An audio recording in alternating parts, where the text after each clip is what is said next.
ಭಾರತೀಯ ಜನತಾ ಪಾರ್ಟಿ ಹಾಗೂ ಜೆಡಿಎಸ್ ಪಕ್ಷ ಎರಡೂ ಪಕ್ಷದ ಮುಖಂಡರು ಸನ್ಮಾನ್ಯ BS ಯಡಿಯೂರಪ್ಪನವರು, ಮಾನ್ಯ HD ಕುಮಾರಸ್ವಾಮಿ ಅವರು, ಪ್ರಹ್ಲಾದ್ ಜೋಶಿ ಅವರು, ಅಶೋಕ್ ಅವರು, ಚಲವಾದಿ ನಾರಾಯಣ ಸ್ವಾಮಿ ಅವರು ಎಲ್ಲ ಎರಡೂ ಪಕ್ಷದ ಮುಖಂಡರು ಸುದೀರ್ಘವಾಗಿ ಚರ್ಚೆ ಮಾಡಿ ಏನು ರಾಜ್ಯದಲ್ಲಿರ್ತಕ್ಕಂಥ ಭ್ರಷ್ಟ ಕಾಂಗ್ರೆಸ್ ಸರ್ಕಾರದ ವಿರುದ್ಧ ಕಳೆದ 2-3 ತಿಂಗಳುಗಳಿಂದ ನಿರಂತರವಾಗಿ ಕೇಳಿ ಬರ್ತಾ ಇರತಕ್ಕಂಥ ಭ್ರಷ್ಟಾಚಾರದ ಪ್ರಕರಣಗಳು, ವಾಲ್ಮೀಕಿ ಅಭಿವೃದ್ಧಿ ನಿಗಮದಲ್ಲಿ ಆಗಿರ್ತಕ್ಕಂಥ 187 ಕೋಟಿ ಲೂಟಿ ಮಾಡಿರ್ತಕ್ಕಂಥದ್ದು, ಮೈಸೂರಿನ ಮೂಡ ಹಗರಣ ಇರ್ಬೋದು, ಮತ್ತು SCP TSPನಲ್ಲಿ ಏನು ದಲಿತರಿಗೆ ಪರಿಷ್ಠ ಜಾತಿ ಪರಿಷ್ಠ ಪಂಗಡಗಳ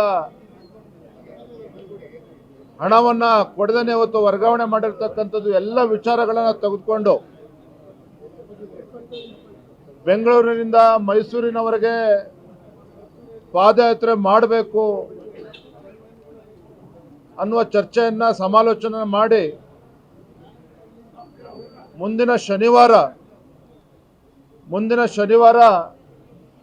ಬೆಂಗಳೂರಿನಿಂದ ನಮ್ಮ ಪಾದಯಾತ್ರೆ ಪ್ರಾರಂಭ ಆಗ್ತದೆ. ಬೆಂಗಳೂರಿನಿಂದ ಮೈಸೂರುವರೆಗೆ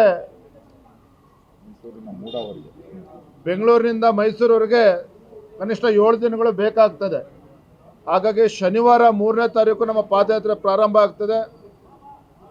ಸನ್ಮಾನ್ಯ BS ಯಡಿಯೂರಪ್ಪನವರು, ಹಿರಿಯ ನಾಯಕರು, ಮಾನ್ಯ HD ಕುಮಾರಸ್ವಾಮಿ ಅವರು ಕೂಡ ಆ ಪಾದಯಾತ್ರೆಯಲ್ಲಿ ಭಾಗವಹಿಸ್ತಾರೆ, ಕಾರ್ಯಕ್ರಮನ ಉದ್ಘಾಟನೆ ಮಾಡ್ತಾರೆ.